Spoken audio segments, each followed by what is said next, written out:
Desde o ano 2008, nos primeiros 4 dias de maio, em Belém dos Solimões, estado do Amazonas, a paróquia indígena São Francisco de Assis está realizando o Festival de Música Indígena. Por quê?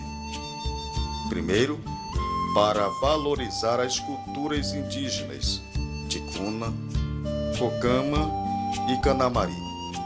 Segundo, para envolver os jovens na luta contra o álcool, violência e suicídio. Terceiro, para reunir em fraternidade as tantas comunidades indígenas de todas as religiões, igrejas e etnias.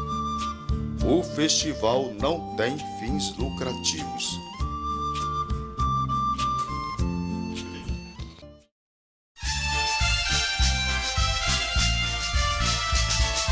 Índio valente guerreiro no meu Amazonas se põe a cantar pra todas as tribos e línguas diferentes, povos do meu rio mar.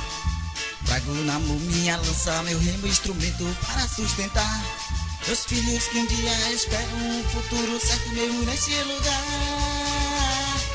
Ei, ei, ei, ei, ah, sou índio valente guerreiro. Ei, ei, ei, ei, ah, sou de Belém, Amazonas brasileiro. Ei, ei, ei, ei, ah, eu sou de todas as nações. Ei, ei, vamos cantar.